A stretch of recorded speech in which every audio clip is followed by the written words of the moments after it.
the former president of the Philippines. Rodrigo Duterte. Rodrigo Duterte. Been arrested at He's been arrested. Been arrested at Manila Airport. After the International Criminal Court. By the International Criminal Court. After the International Criminal Court and is on its way to The Hague.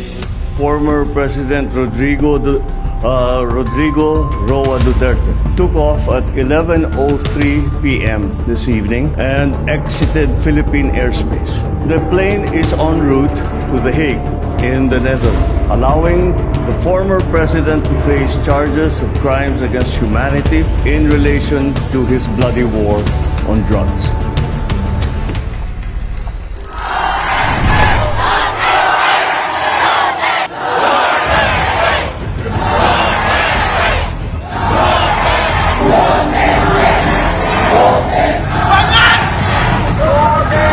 Ang tinig ng sambayanang Pilipino ay umaalingaw-ngaw sa buong bansa, malakas, matatag at puno ng paninindigan.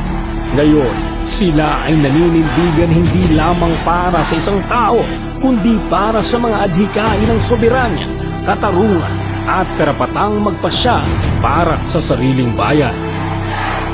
Isa naman ang gusto nilang mahitabo, mawala ang Duterte sa politika. Busugot mo mawala Inday Sara!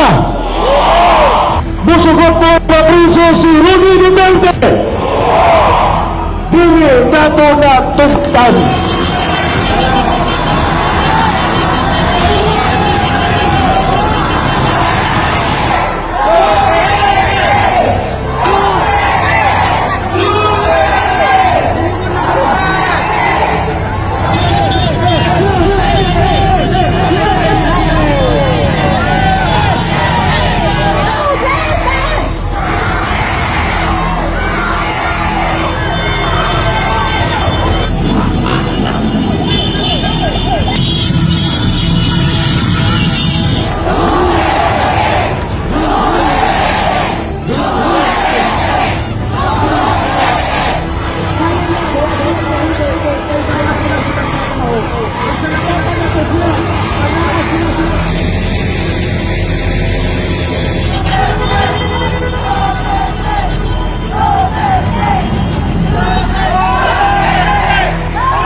ipakita na konkreto, solido, na certified, authentic copy of the warrant of arrest.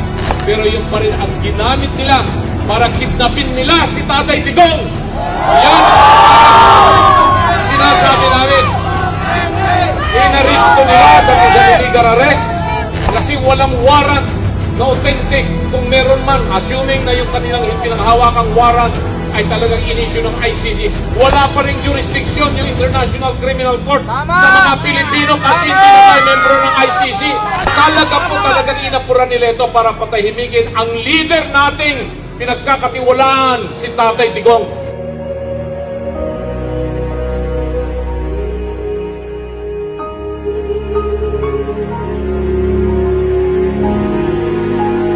Galit ako. Sinisira ang bayan ko. Mahal ko ang bayan ko. Mahal ko kayo. Huwag kayong magalala. But we will never compromise our dignity as people. Your concern is human rights. Mine is human lives. Starting next month, incremental increase na ang sweldo ninyo. We will eliminate the drug lords once and for all. Invited President Obama, the Secretary of State, the United Nations, the Human Rights Commission, and the EU. Come here, investigate me. You leave my country in 24 hours. All.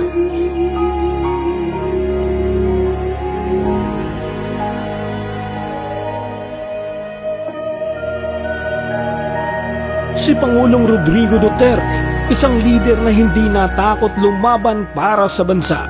Sa kanyang panunungkulan, isinulong niya ang kapayapaan sa Mindanao at sa BARMM, nilabanan ng korupsyon at pinangalagaan ang kapakanan ng ordinaryong Pilipino. Ngunit ngayon, siya'y itinutulak sa bingit ng kawalang katarungan. Interpol Manila received an official copy of the ICC warrant. This prompted the Prosecutor General of the Department of Justice to serve the warrant. Interpol asked for help, and we obliged because we have commitments to the Interpol, which we have to fulfill. If we don't do that, they will no longer help us. Common jurisdiction eh. Illegal. Lahat ng ginawa ng ICC ay illegal.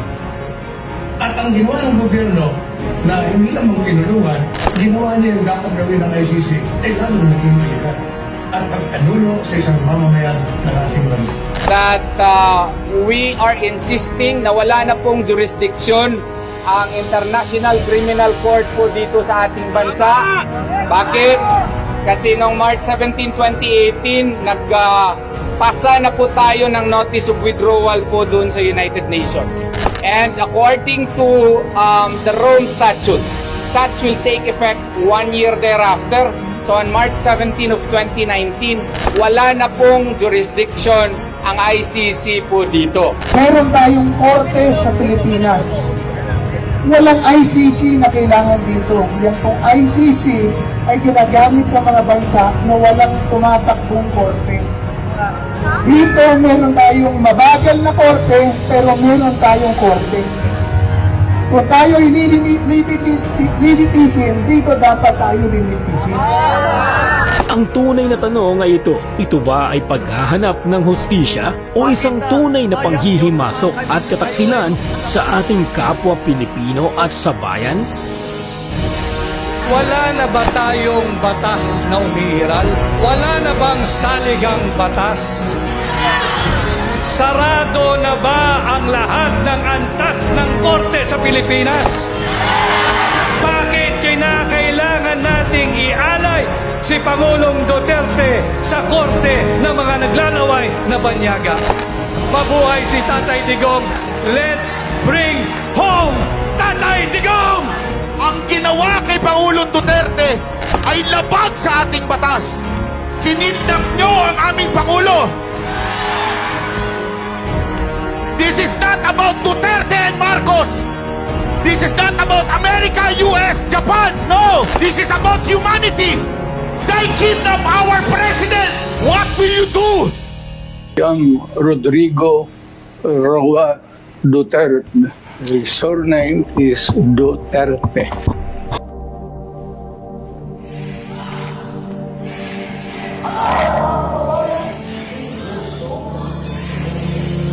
Ganito na tayo ngayon, ka-helpless. Sarili nating pulis ang magdadala ng ating dating presidente, piliting isakay sa eroplano para ibiyahe doon sa The Hague, Netherlands. Anong ginawang rason ni Pangulong Bongbong Marcos? Interpol! Ako! Naging chief PNP ako! Alam ko ano ang papel ng Interpol sa mundo! Presidente ka ng Pilipinas!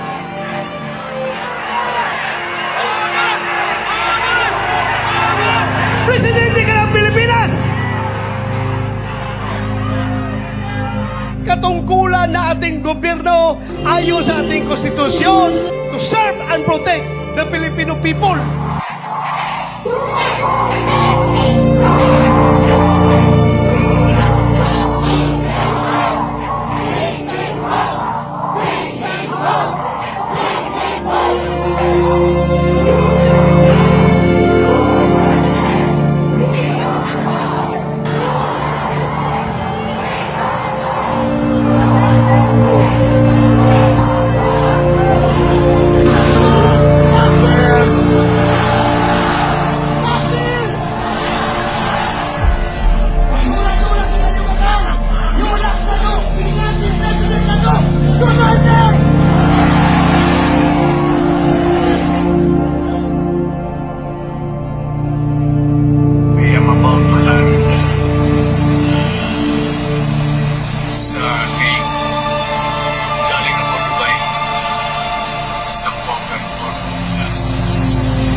Isang panawagan, isang sigaw ng paglaban.